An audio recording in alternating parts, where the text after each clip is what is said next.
കുറച്ച് ദിവസങ്ങളായി ഇന്ത്യയിൽ, പ്രത്യേകിച്ച് കേരളത്തിൽ വലിയ ചർച്ചാ വിഷയമായിരിക്കുന്നത് യമനിൽ വധശിക്ഷയ്ക്ക് വിധിക്കപ്പെട്ട ഇന്ത്യൻ നഴ്സ് നിമിഷപ്രിയയുടെ കേസാണ്. യമൻ സ്വദേശിയായ തലാൽ മെഹദിയെ അതിക്രൂരമായി കൊലപ്പെടുത്തിയെന്ന കുറ്റത്തിനാണ് നിമിഷപ്രിയയ്ക്ക് യമൻ കോടതി വധശിക്ഷ വിധിച്ചിരിക്കുന്നത്. നിമിഷപ്രിയയെ വധശിക്ഷയിൽ നിന്ന് രക്ഷിക്കാൻ ഇന്ത്യൻ സർക്കാർ ഇടപെടണമെന്ന ആവശ്യം ചില സംഘടനകളും പ്രതിപക്ഷ നേതാക്കളും ഉന്നയിക്കുന്നുണ്ട്. എന്നാൽ ഈ വിഷയത്തിൽ ആഴത്തിലിറങ്ങുന്നതിന് മുൻപ് നിമിഷപ്രിയയ്ക്കെതിരെ ചുമത്തിയ കുറ്റങ്ങൾ എന്താണെന്നും ഏത് സാഹചര്യത്തിലാണ് യമൻ കോടതി വധശിക്ഷ വിധിച്ചതെന്നും മനസ്സിലാക്കേണ്ടത് അത്യാവശ്യമാണ്. ഈ വിഷയത്തിൽ നയതന്ത്രപരമായ ഇടപെടലുകൾക്ക് എത്രത്തോളം പ്രസക്തി ഉണ്ടെന്നതും പരിശോധിക്കേണ്ടതുണ്ട്. പാലക്കാട് ജില്ലയിലെ കൊല്ലങ്കോട് സ്വദേശിനിയായ നിമിഷപ്രിയ ടോമി തോമസ് 2008 മുതലാണ് യമനിൽ നഴ്സായി ജോലി ചെയ്തു വരുന്നത്. 2011 നിമിഷ കേരളത്തിലേക്ക് തിരികെ വരികയും ടോമി തോമസിനെ വിവാഹം കഴിക്കുകയും ചെയ്തു.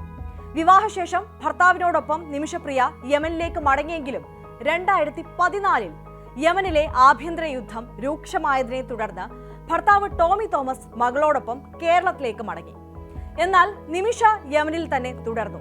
2015 നിമിഷപ്രിയ സർക്കാർ ആശുപത്രിയിലെ ജോലി ഉപേക്ഷിച്ച് തലാൽ അബ്ദോ മെഹദി എന്ന പ്രാദേശിക വ്യവസായിയെ വിവാഹം കഴിക്കുകയും അദ്ദേഹവുമായി ചേർന്ന് സ്വന്തമായി ഒരു ക്ലിനിക്ക് തുടങ്ങുകയും ചെയ്തു. യമൻ കോടതി രേഖകൾ പ്രകാരം 2017 ജൂലൈ മാസത്തിൽ നിമിഷപ്രിയ തലാൽ അബ്ദോ മെഹദിക്ക് മയക്കുമരുന്ന് നൽകി കൊലപ്പെടുത്തുകയും തുടർന്ന് മറ്റൊരു നഴ്സിന്റെ സഹായത്തോടെ മൃതദേഹം കഷ്ണങ്ങളാക്കി പ്ലാസ്റ്റിക് ബാഗുകളിലാക്കി ഒരു ഭൂഗർഭ ടാങ്കിനുള്ളിൽ ഉപേക്ഷിക്കുകയും ചെയ്തു. മെഹദിയുടെ കൊലപാതകം പുറത്തറിഞ്ഞതിനെ തുടർന്ന് നിമിഷപ്രിയ അറസ്റ്റിലായി. സനയിലെ വിചാരണ കോടതിയിൽ ഒരു ഘട്ടത്തിൽ നിമിഷ കൊലപാതകം സമ്മതിച്ചിരുന്നു. തുടർന്ന് സനയിലെ വിചാരണ കോടതി നിമിഷയെ വധശിക്ഷയ്ക്ക് വിധിച്ചു. ഈ വിധിക്കെതിരെ നിമിഷ യമനിലെ സുപ്രീം കോടതിയിൽ അപ്പീൽ നൽകിയെങ്കിലും സുപ്രീം കോടതിയും അവരുടെ അപ്പീൽ തള്ളി വധശിക്ഷ ശരിവെക്കുകയായിരുന്നു. അതിനുശേഷം നിമിഷ യമൻ പ്രസിഡന്റിന് ദയാഹർജി നൽകിയെങ്കിലും പ്രസിഡന്റും മാപ്പ് നൽകാൻ തയ്യാറായില്ല. കൊല്ലപ്പെട്ട തലാൽ അബ്ദോ മെഹദിയുടെ കുടുംബം ബ്ലഡ് മണി സ്വീകരിക്കാനും ഇതുവരെ തയ്യാറായിട്ടില്ല. നിമിഷപ്രിയയെ രക്ഷിക്കാൻ സാധ്യമായ എല്ലാ നിയമപരമായ ശ്രമങ്ങളും നടന്നിട്ടുണ്ടെങ്കിലും അവരുടെ കുറ്റകൃത്യം അത്ര ഗുരുതരമായതിനാൽ എല്ലാ ശ്രമങ്ങളും പരാജയപ്പെട്ടു. യമനിലെ നിയമവ്യവസ്ഥ, പ്രത്യേകിച്ചും ശരീഅത്ത് നിയമം ഇത്തരം കേസുകളിൽ വളരെ കർശനമാണ്. ശരീഅത്ത് നിയമപ്രകാരം കൊല്ലപ്പെട്ട വ്യക്തിയുടെ കുടുംബത്തിന് പ്രതിക്ക് മാപ്പ് നൽകാനും പകരം ബ്ലഡ് മണി അഥവാ ദിയാധനം സ്വീകരിക്കുവാനും അവകാശമുണ്ട്. എന്നാൽ മെഹദിയുടെ കുടുംബം അതിന് തയ്യാറാകാത്ത സാഹചര്യത്തിൽ നിമിഷപ്രിയയുടെ മുന്നിൽ മറ്റ് വഴികളൊന്നും അവശേഷിക്കുന്നില്ല.